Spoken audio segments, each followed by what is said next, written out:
While many printers have shifted their focus, Freeport Press has remained committed to the art of print. For companies that need a printing partner for magazines, look no further than Freeport Press. We offer the capabilities a customer would expect from a national printer while offering the level of customer service clients expect from a family-owned business. Freeport Press. We do print, and we do it well. freeportpress.com.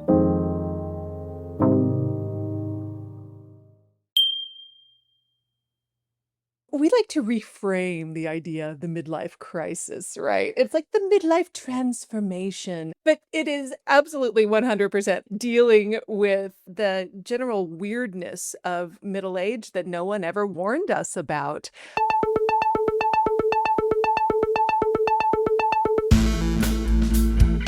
I am Gen X. I'm telling you this because, well, this is hardly something that is ever relevant to any conversation, when, in fact, it is also always relevant to everything. But I just don't talk about it because who cares when I was born? Or that we Gen Xers all live in the long and darkest of dark shadow of boomers, or the loud echo of millennials, or the annoyingly brash and unknowing living of whatever the other younger generations are called. I'm Gen X and I just know one thing. There are more of you than there are of me. And there always have been. I'm saying all this because today we're going to talk about Geezer magazine, as if any Gen Xer in the right mind would ever call themselves a geezer, because that's boomer stuff. And hey, did you see we're turning 60? For fuck's sake. As if. So yes, Geezer, a magazine by and for Gen X that is both completely irreverent and surprisingly serious and even tender, that balances nostalgia with irony. And while Gen X's favorite word might be whatever, the secret is we care what you think. We always have. You just have to first extract a whole lot of other stuff, that cold exterior built up as a defense mechanism against a world that is stupid, and that for whatever reason the boomers keep running. Meaning, sure, we like to say never mind, but we also saying don't you want me? And debaser. So just take a chill pill. I promise we'll talk about a rad magazine on today's show. My name is Arjun Basu, and this is The Full Bleed. Laura, Paul, thanks for being with us today. Great to be here. Yeah, thank you for having us. Yeah, this is going to be a good conversation.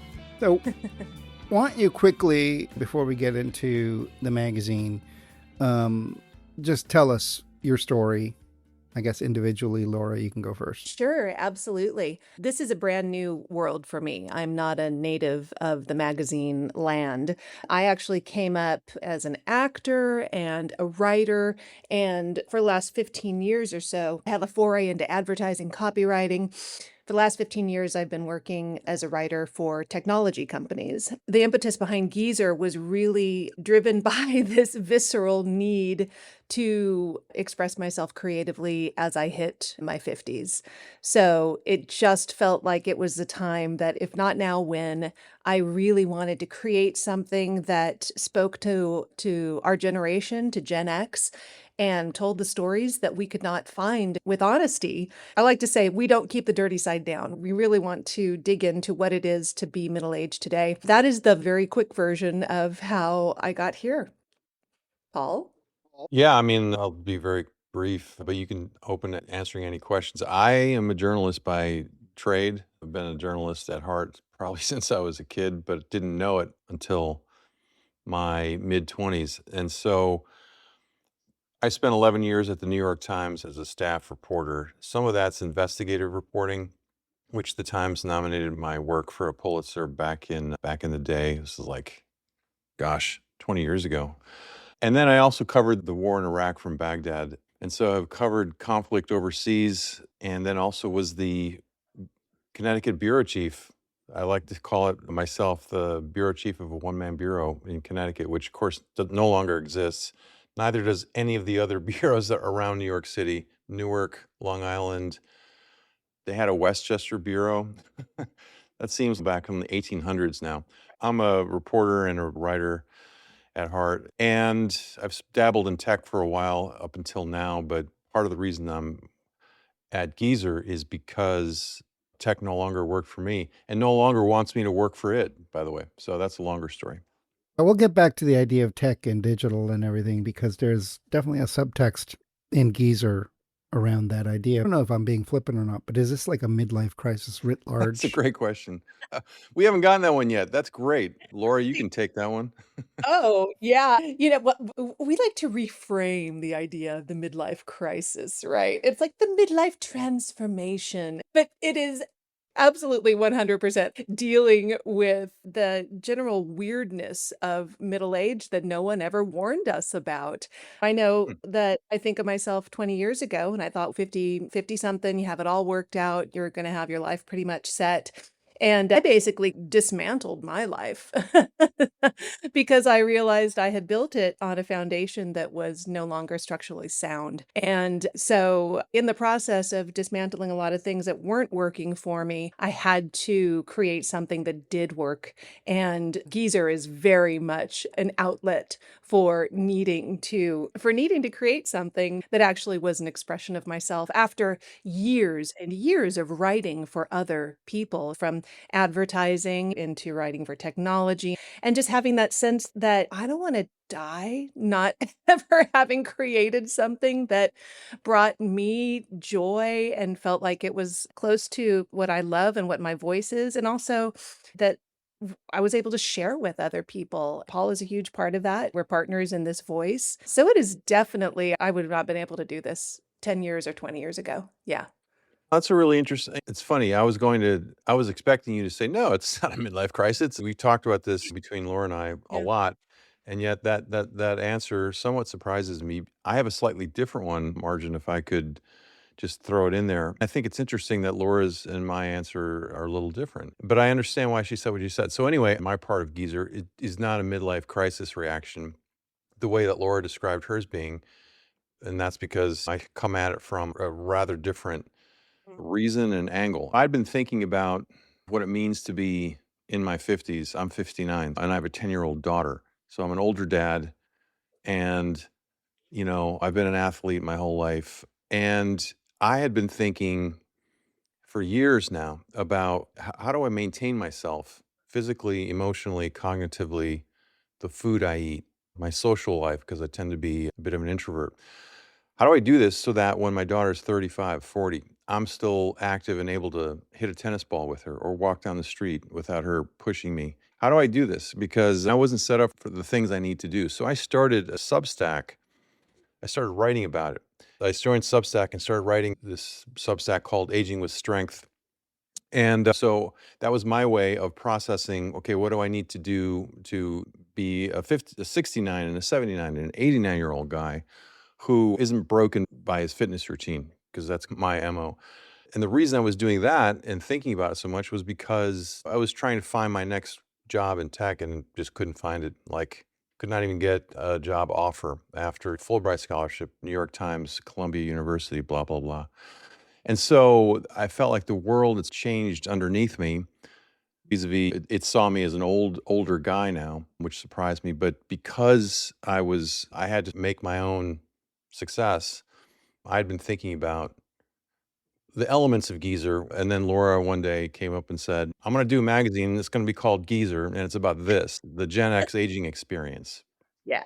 And I I mean, thought, okay, Paul, do you mind if I mention his Substack called Aging with Strength?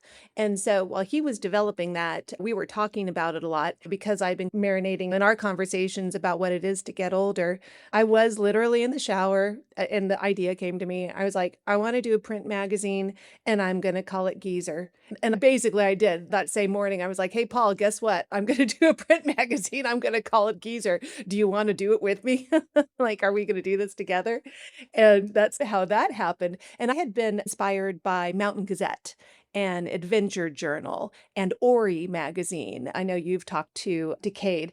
So I had been really drawn towards print and being able to hold something in my hands and have an analog experience. And so it's from this interesting intellectual brew that Geezer came to be. yeah. So the answer is yes and no. And they're both right. Between the two of us, that's often what our answers are. The fact that both of you guys, different ways, came out of tech is ironic in a way, but also typical, I think. The tension between the digital realm and everything else is like a theme. I remember I was asked to write a blurb for a book many years ago called The End of Absence by Michael Harris. And he argued where the greatest loss that people like us faced was that loss of absence itself. We called it a loss of lack. That people younger than us didn't know what that felt like. Yeah. And I feel like that is the tension that runs through Geezer. That is a conversation actually that I had with a contributor in issue number 2. His name is Chris Clues, and he wrote at the very end of issue number 2, he wrote what we call a phobituary, and he wrote it for video stores, Blockbuster. And as we were talking about it, we were both lamenting that y- we don't have that experience where you have to physically go somewhere. You don't know if you're going to get what you want. On that Friday night in 1988, you would go to Blockbuster and you didn't know if that movie was going to be there. You had to wait, you had to hope, you had to strategize. And you know what? If it wasn't there, then you had to You had to be ready to be disappointed, which is like such an be old 90s idea. What? Disappointment? exactly, like, not everything was just there at your fingertips. The beautiful thing is that would lead to adventure. That would lead to a new experience. That would lead to something outside of the algorithm. And I feel like you're absolutely right. The algorithm has us just swept up into sameness, and that makes me sad. Yeah, sorry. I think this is infecting, and I use that word intentionally, a lot of different parts of our lives. For example, just last week, I was reading the Wall Street Journal about here's how to incorporate AI into your daily life. And there was an example of like a CEO of a funded tech company I hadn't heard of. She was using OpenClaw, or maybe it was the version of Claude that you download to your machine and lets read your emails and write emails for you and so on, to just order her tofu when it ran out. She would go to Claude and say, order another rounded tofu. And then it would through Instacart or something. And I thought, oh, that's cool. I should do that. Why do I have to go to the grocery store? And then I just got back from Trader Joe's last night. I'm like, you know what? I don't want to do that because that's just ordering a food and a brand. I'm not sure. It's probably from Amazon. I don't know. But I just want to go to the store and hold the apple and hold the tofu and, yeah, drag it up the stairs in the grocery bag. Have some human interaction, say Yeah, hi. I don't want to have everything just delivered like it's some kind of it's an old movie about 1984 where there's air Right. like saucers and it's the Jetsons. No, I just want to go to the store and buy my own food. And I think to your point, Arjun, of the question, maybe it's like we're all being asked to move faster. You should do this. You should do that. You should go figure this out. OpenClaw, Anthropic, GPT, whatever. And I think there's a real art in just saying, nope, I'm not going to do that. I'm going to keep on living this part of my life like it's 1992, but it's really hard to do that. So much of tech is about reducing friction, and we've given up so much because of convenience. And I just think about, and I don't want this to be a nostalgic thing, but I just think about the simplicity of how we grew up on the streets when we were like feral kids. We had few channels on TV. We had outlets for music, but if we wanted to find the music we wanted, there were people we trusted. We went to a record store. Yep. We had choices in more ways, oddly enough, because we made them. The choices were meaningful. Yeah. And then I get back to the idea of the lack. You and Laura, in an interview I read while researching this, you talk about the void. And I think it's the same thing, really. You talk about, one, I think the void is a really good name for the generation, too. But in this case, we're talking about the void about conversations about our age. And you mentioned that no one was really talking about this generation meaningfully or purposefully, really. And it was about aging. It's about, yeah, we're getting older now. We're still wearing concert shirts, but we're grandparents. We're going to become grandparents, or some of us already So are. weird. So is this what it is? Is this like a management tool? It's not just nostalgia. No, No, in definitely. fact, we got our ass kicked a little bit by a reader or two after our first issue came out. We've only had 2 issues. The last one came out just this week, actually, hitting mailboxes. But it was a guy who was saying, like, if you guys keep this up, I'm going to cancel my subscription because I want more nostalgia. Yeah, to being too artsy fartsy. And That's okay. But we acknowledge that there is a nostalgic element to this. But Paul, go ahead. We wanted to include like reportage. That's where I come from. Laura is the artsy fartsy person. I'm a little bit like that, but she's really like that. So we had some really interesting pages with just art on them or poetry, and they were really good. Like it's really high quality stuff.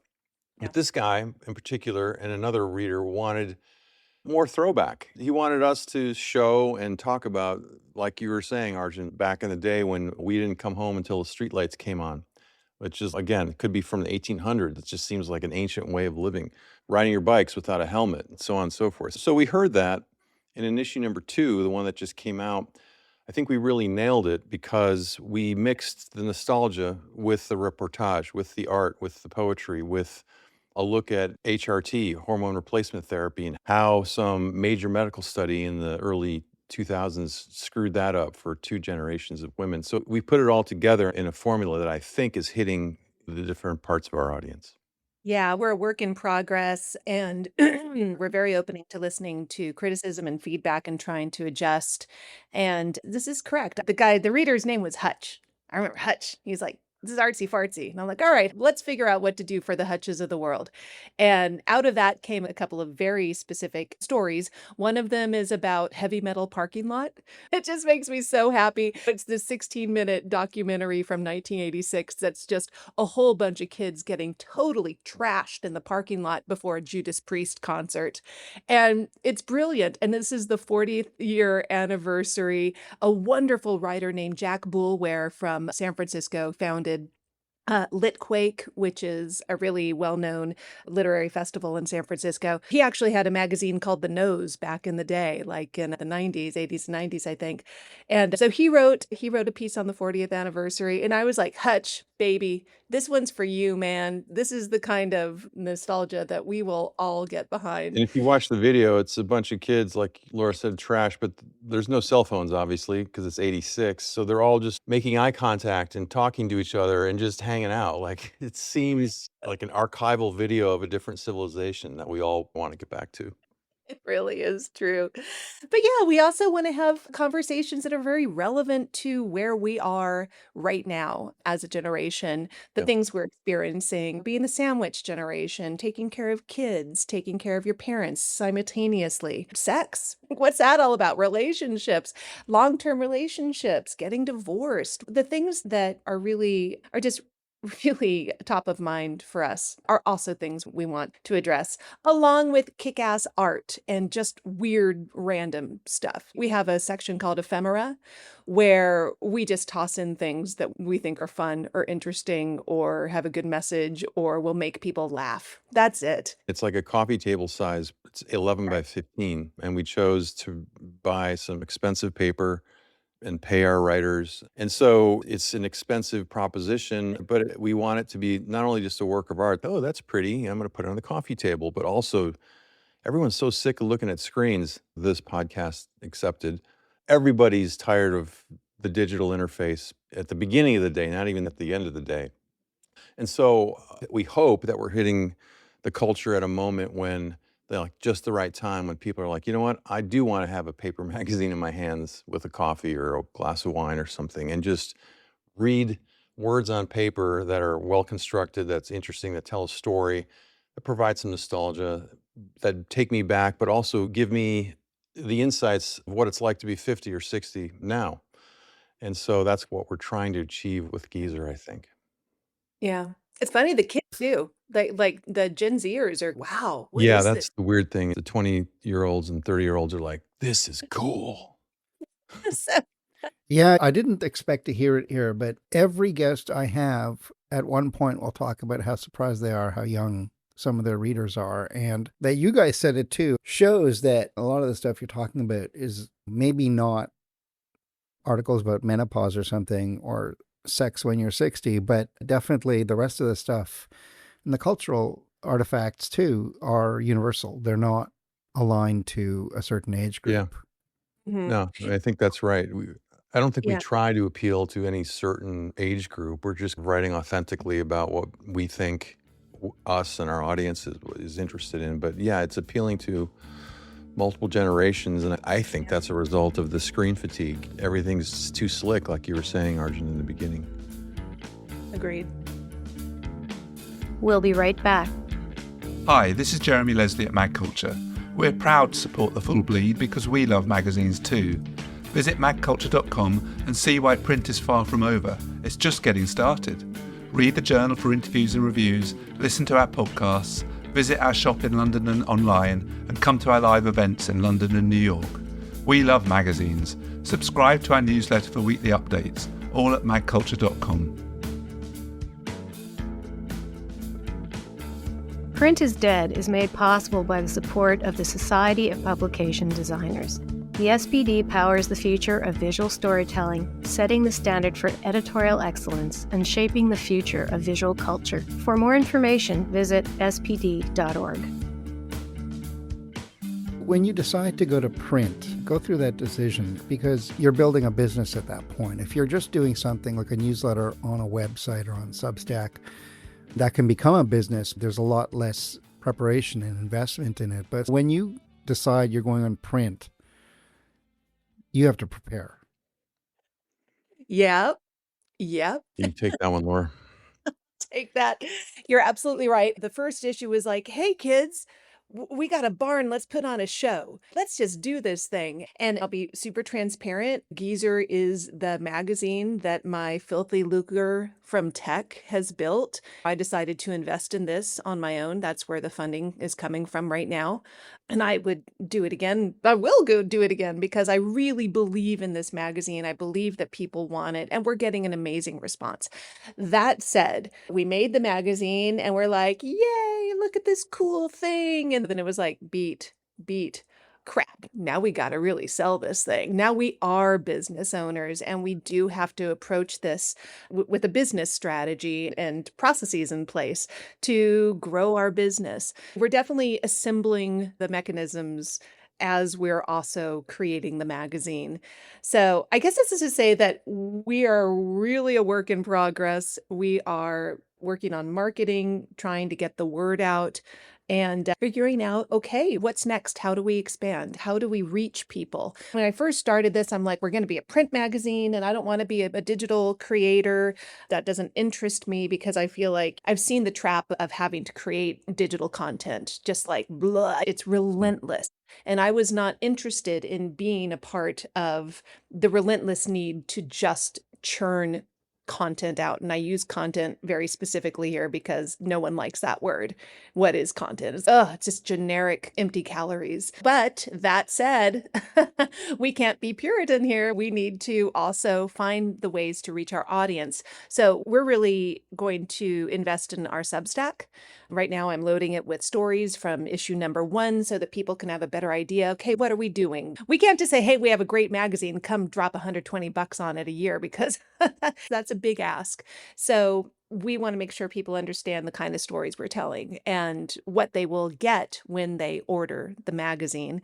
So yeah, we're doing Substack, and we're really just trying to find different ways to reach people, to show them how cool Geezer is. Well, I will say, so I will push back. I think we can ask people to pay $120, and we are, in fact, asking them. But Laura was making a finer point. We're not trying to create the minimum viable product. I think we're creating a premium product.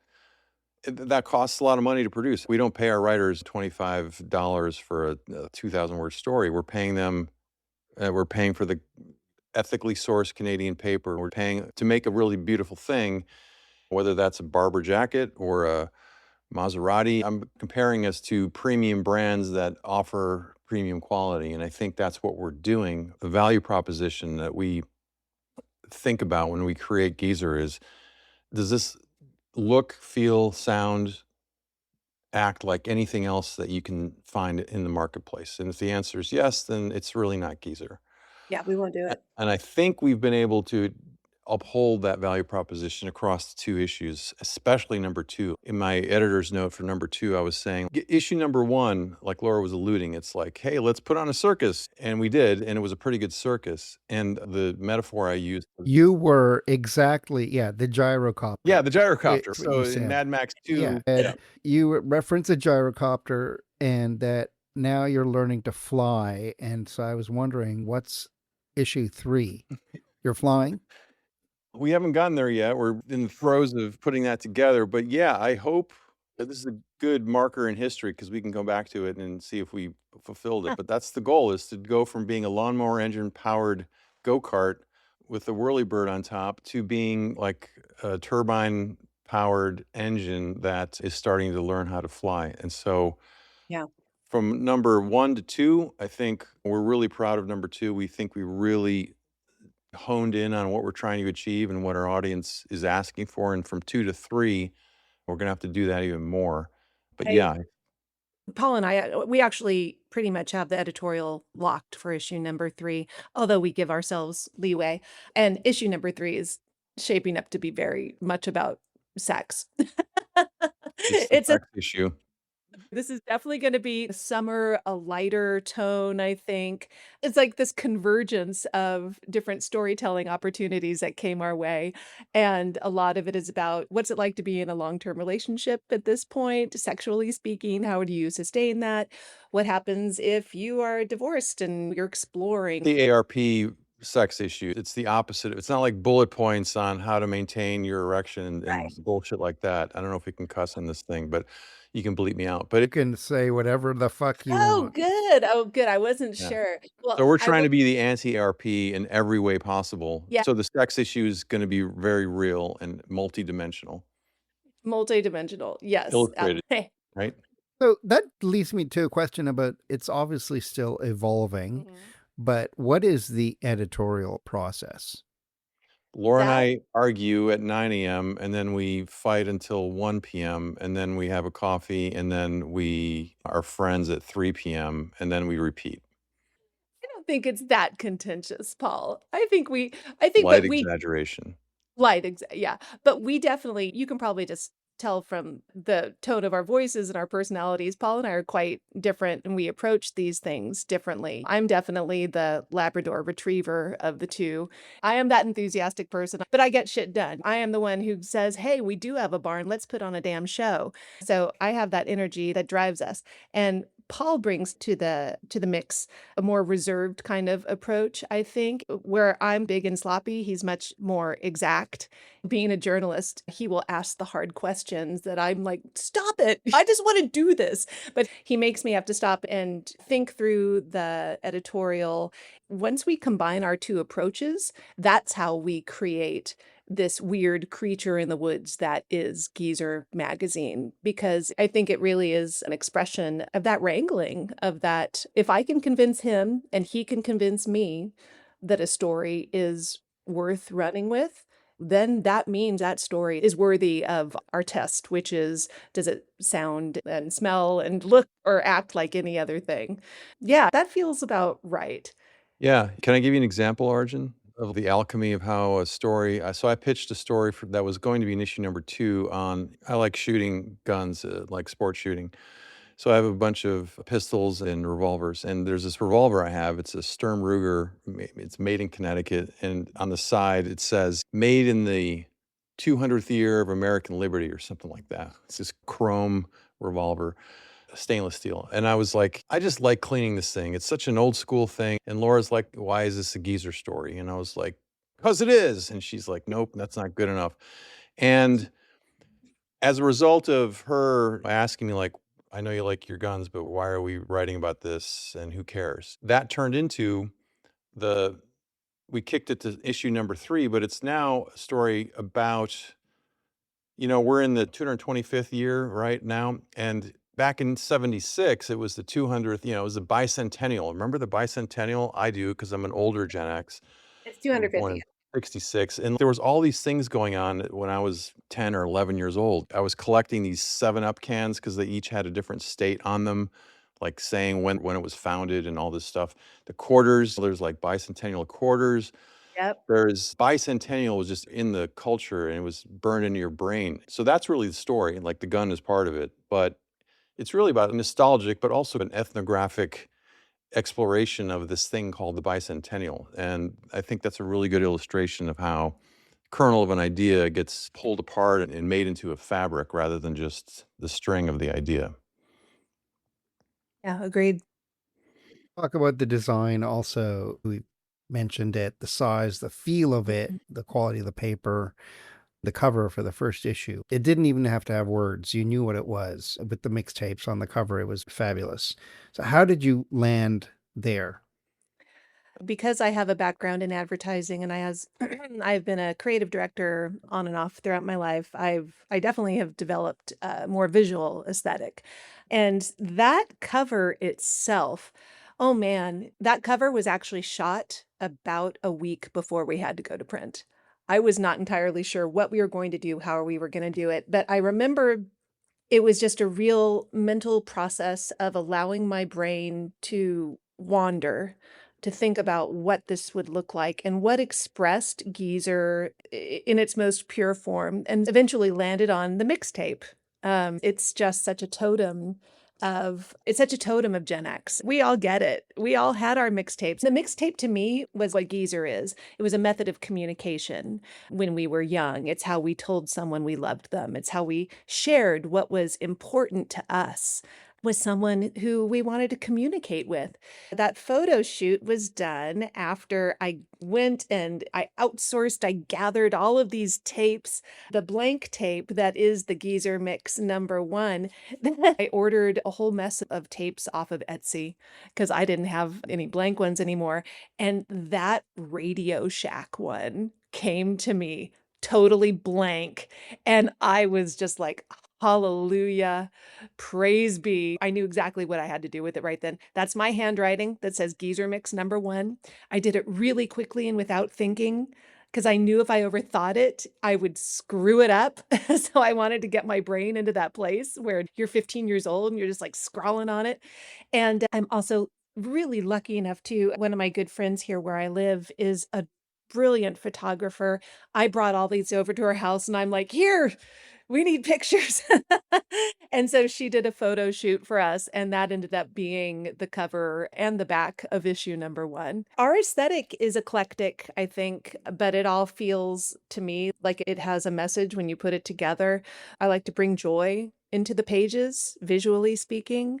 I look for messages. I look for interesting artists that I just wander around. I was in New Orleans and I came across this fabulous print that's in issue #2 and it says only everyone can save us now, and I fell in love with it. I reached out to the artist and I said, "Hey, I would love to put this in the issue." And he said, "Go for it." So, really it's like a lot of rambling around and looking for things that inspire me and I think will also inspire and connect with our readers. It's like a digital version of if there were a neighborhood in San Francisco where everyone just throws out their computers with all the gold-plated circuitry in it. We're the people going through, and this is not a put down of anybody who does this or has to do it, but we're just going through and asking people, "Can we have that? Can we use this? What you did is really interesting," and we're getting a lot of yeses, because I think people are just interested in, oh, it's print only. We're celebrating with the originality, the creativity that these people have that are not necessarily widely known. I think a lot of people are willing to say yes because of that. And you know what? The issue #2 actually came to us, Jay Samet, who we profiled in issue #2. When I first talked to him, I was like, "Oh, this is this cool artist dude." He shared his stuff with Geezer. He's like, "I saw your magazine. I think you'd like my stuff. Here it is." The first thing I opened of what he shared ended up being our cover of issue #2. And then I got on a call with him or on a Zoom and we start talking and he was like, "Oh yeah, back in the time when I was running marketing for Sony and EMI Records." And I was like, "Wait, what? Who?" And then it ends up that he was a pioneer of creating DV-ROMs, games, original PC DV-ROM gaming. He was an integral part of that. And then he was an integral part of streaming. And so I'm fascinated, but he came to us as an artist. So we're finding these hidden gems of people, and those are the stories that I love telling. Paul and I have talked about it. Like, we would love to interview Flea. Like, he's someone that we really dig. In issue #2, I was able to interview Michael Shannon doing the entire album of REM's Life's Rich pageant. And that was just a spontaneous, like, this is something he's been doing and it's really started to catch fire. And he, as a musician, is really riding this wonderful wave of success. But And talking to him, and I got to dig in a little bit, he spent 20 years sustaining his life with a house painting business. He had to paint houses. So he's part-time rock star, but really what he was doing to pay the bills and to support his family was to create and run a business where he painted houses in the Chicago area. So that to me is so much more interesting than being able to profile a rock star who we might know a lot about. So I think that is representative. Although I think we still want Flea, the bassist for Red Hot Chili Peppers. Yeah, yeah. We Just released an album where he plays trumpet. Yeah. exactly. He has this video for a song called The Plea, I think it is, and that was released a couple of months ago, and I saw it, and I just think I started, like, breaking down crying because it was so beautiful and so pertinent. We love to have Flea, absolutely, but I'm more interested in kind of those people who live, like, in that more liminal space between maybe stardom and being a house painter. That is a Gen X thing right there. We are liminal for sure. Demographically, we are. What has been the most difficult thing about creating a magazine? What have you learned? We learned how Wow. many readers it'll take to get to break even. That's pretty hard. Yeah.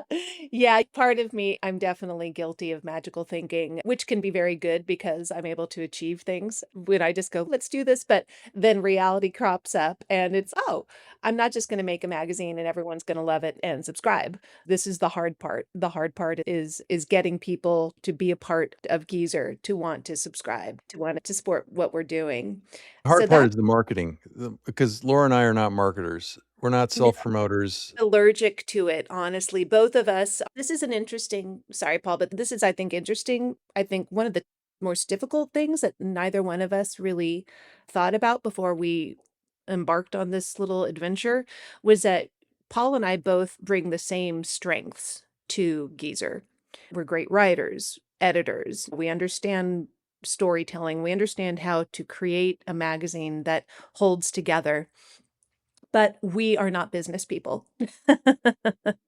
So learning where that deficit is as far as running a business, I think has definitely been the most challenging thing. Just getting processes together, managing subscriptions, sending things out in the mail, doing those things that are absolutely necessary, but not necessarily the fun bits. I will say I was up till 2 AM last night putting together our P&L just so we understand, like, where we're spending money, where we're not, and where we're making it. I mean, we're making enough subscriptions, but where we're spending it needs to be reined in. But to Laura's point, neither one of us enjoy the marketing part, like here's why you should buy this product. Here's our product. Here's why you should buy it. That's marketing in some form or another.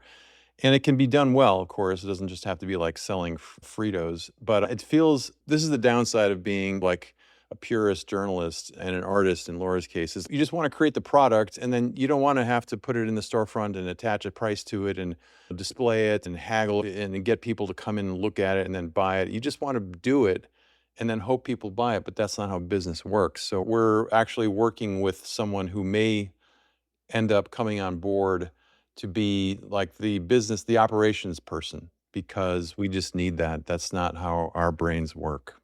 Absolutely. Yeah, the whole concept of a media brand is you say a word like that, and a lot of the people I speak to on this show, they recoil, but they understand that they've already created one. They might actually Yeah. have the print magazine and the website and events and merch and all that stuff, and they just got to tie it together. And at the end of the day, you have to create a community and then sustain it so they keep coming back. And that I think is the key. And you guys are on the way, but yeah, you probably do need someone to look Yeah, after that even side of Arjun's things. knows like I you know guys are exactly. not gonna do it. Yeah. I think you're in. Okay, we usually, I could go very Gen X and talk like this for days, but we're not going to do that to our listeners. So we end the show usually with 3 magazines or media that you recommend to people right now. So we'll start with you, Laura. Oh, first of all, Ori, I mentioned that before. I love Ori. I think what Cade Critchko is doing there is really brilliant. I actually listened to his interview with you. You pulled out this concept that travel journalism is one of the last kind of colonialist exercises that are alive or existing. And so what he's doing, for those who are listening that don't know, is he's actually, I think he calls it travel from the source, where he gets people who actually live in the places to tell their own stories. It's through a travel adventure lens. And I just thought that was a really cool way to learn about the world and to explore it via a magazine. Can't give enough like props to Ori and to Cade Critchko for putting that together. Let's see. Oh, am I going to do all three? Okay. Do three, and Paul's going to do All right, three. Paul, get ready. I'll just tell you, like I mentioned before, I think Mountain Gazette is inspiring. If I could figure out their marketing formula, I think we would be well on our way, because Mountain Gazette found me. It found me at the right time. And I'm like, yeah, I want to be a part of this world. This is a cool world. And I'm sporty and I do snowboard and I'm a runner, but I'm not a mountain girl. Like, I live in the mountains, but I'm not exactly what the lifestyle they sell, but I sure would like to be that lifestyle that they sell. So I think between the beautiful large format, which definitely inspired us, and this kind of really gorgeous aspirational storytelling that they do, thumbs up. I also get Bust magazine. I just got one Excuse recently. me? Oh, yes. Bust It's a magazine? it's a ladies feminist badass magazine. You know what it reminds me of? When I was young, I was obsessed with Sassy and then Jane magazine. And Best is kind of like a grown-up Sassy magazine. I like it. And actually, Jane Pratt, who created Sassy back in the day, I'm going to be interviewing her in New York in a couple weeks. So she is going to be a part of issue number 3.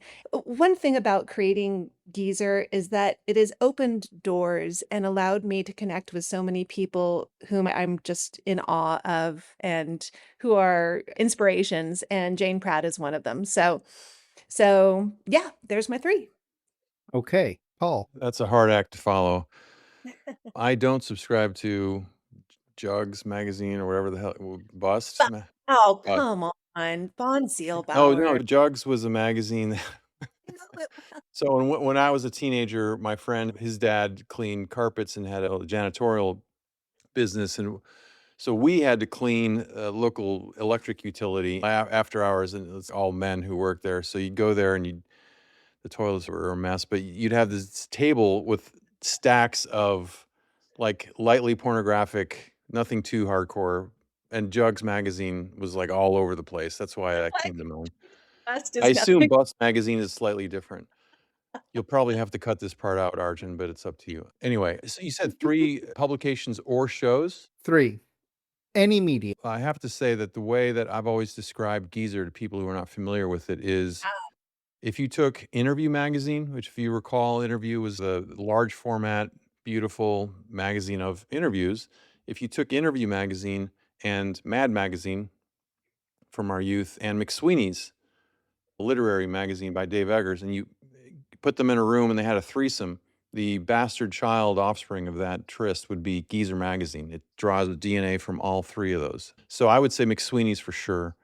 And I was also like, my humor comes from a lot of satire.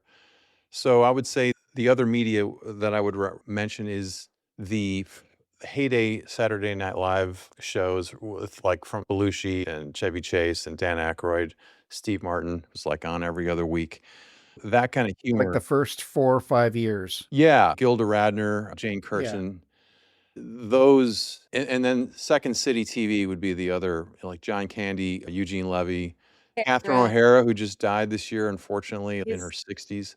All these people who are now famous, but I was watching them at 12:30 a.m. on a Saturday in front of the TV with the thing you had to change because they were part of SCTV, this small Canadian, Toronto-based comedy troupe. They actually filmed it in Edmonton. Oh, yeah, it was Edmonton. You're exactly right. Yeah, yeah. You remember the opening where all the TVs are launching out the high rise and smashing on the ground? That was like just comedy, and they're still going. That was be the second one. I probably mentioned 4 or 5 by now, but SCTV/SNL, McSweeney's, because it's just such smart things like Creature Out of the Forest kind of thing where you just like, I don't see this anywhere else. Yeah. Yeah, and I would say Robert Glasper, who is a jazz pianist, I think he's from Brooklyn, and he's a guy who plays piano and creates rhythm and blues. He's produced these series of albums called Black Radio 2, Black Radio 3 with Snoop Dogg and Jill That's right. Scott and so on. Really creative musicians, artists that happen to play instruments. And I find that hits me in a way that sort of comes out, it allows me to express myself in other ways that non-musical forms typically that I use. So those would be my three. Thank you, guys. Can I toss in New York Magazine? Paul and I both lived in New York I was there almost a decade, and I can't let it go. I love New York Magazine. The approval matrix on the back, it's still one of my favorite things. Anyway, we could go on, I'm sure. Thank you very much, and long live Geezer, which is a weird thing to say, but there you go. Hey, man. Say it 100 times, it starts getting easier. Long live Geezer. Amen. Thanks for having us on, Arjun. This was really a lot of fun. Thank you. Truly Thank I you. appreciate your support. It's been such a cool world to sneak into. I feel we're still interlopers and new kids on the block. So talking with you is very special. Appreciate it. This has been The Full Bleed, a podcast about the future of magazines and the magazines of the future, and a production of Magazium LLC. This episode was produced by Patrick Mitchell. The theme music was composed and played by Jason Camelot. If you'd like to comment on this show, send an email to hello@magazium.co or visit our website at magazium.co, where you can read transcripts of all of our interviews from all of our podcasts, along with portfolios, archival photos, links, and more. You can also tell us what the mags you miss. Just fill out the form on the website. Once a month, we'll select the name of a lucky person, and they could win some fine swag. Speaking of which, we have a swag shop. My name is Arjun Basu. Thanks for listening.